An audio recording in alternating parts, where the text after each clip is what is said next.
English സംസാരിക്കുമ്പോൾ നമുക്ക് പല വാക്കുകളും ഇടയിൽ കിട്ടാതിരിക്കും. അത് കിട്ടാതിരിക്കുമ്പോൾ വളരെ പ്രയാസം ഉണ്ടായിരിക്കും. ബാക്കിയുള്ള വാക്കുകൾ നമുക്കറിയാം, പക്ഷെ എന്തോന്ന് ചേർത്ത് വെച്ചാലേ അതൊരു പൂർണ്ണ ഇതിലേക്ക് എത്തുള്ളൂ എന്നുള്ള നമുക്ക് തോന്നലുണ്ടാവും. അങ്ങനത്തെ ഒരു വാക്കാണ് ടുഗദർ എന്ന് വെച്ചാൽ ഒരുമിച്ച്. ടുഗദർ. ലെറ്റ്സ് ഗോ ഷോപ്പിംഗ് എന്ന് പറയാണ്. ലെറ്റ്സ് ഗോ എന്ന് പറഞ്ഞാൽ നമുക്ക് പോവാം. ഷോപ്പിംഗ് എന്ന് പറഞ്ഞാൽ ഷോപ്പിങ്ങിന്. പക്ഷേ ഇതിൽ എന്തോ ഒന്നും കൂടെ വെച്ച് കൊടുത്താൽ നമുക്ക് നമ്മൾ വിചാരിച്ച കാര്യങ്ങൾ പറയാൻ പറ്റും എന്നുള്ള അവസ്ഥ ഉണ്ടാവും. ടുഗദർ എന്ന് വെച്ചാൽ ഒരുമിച്ച്. Let's go shopping together. നമുക്ക് ഷോപ്പിങ്ങിന് ഒരുമിച്ച് പോവാം. അപ്പോൾ ഒരുമിച്ച് എന്നുള്ളതിന് ടുഗദർ എന്നുള്ളതാണ് ഉപയോഗിക്കുക. ഈ ടുഗദർ എന്നുള്ള വാക്ക് വെച്ചിട്ട് നമുക്ക് ഒരുപാട് കാര്യങ്ങൾ സംസാരിക്കാൻ പറ്റും. സംസാരത്തിൽ പല സ്ഥലത്തും ടുഗദർ എന്നുള്ളത് വെച്ച് കൊടുക്കാൻ പറ്റും. We grew up.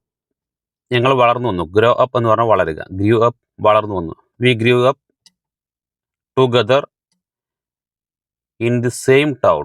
In the same town. ഞങ്ങൾ ഒരേ നഗരത്തിൽ ആണ് വളർന്ന് വലുതായത്.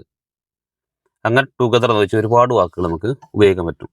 ദേ വിസിറ്റഡ് ദർ ടുഗദർ. അവർ അവിടെ വിസിറ്റ് ചെയ്തു. ഒന്നിച്ച് വിസിറ്റ് ചെയ്തു. They purchased together. They played. അവർ കളിച്ചു. Together. They one.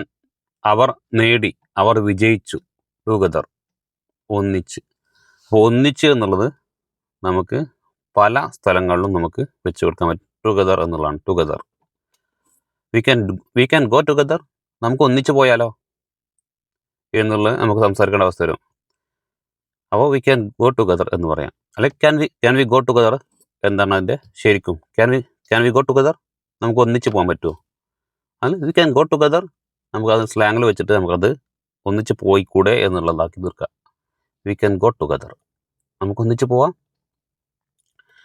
You can go together. നിങ്ങൾക്ക് ഒന്നിച്ച് പോവാം. We will go together. ഞങ്ങൾ ഒരുമിച്ച് പോവും. We will go together tomorrow. We will talk together. ഞങ്ങൾ ഒന്നിച്ച് സംസാരിക്കും.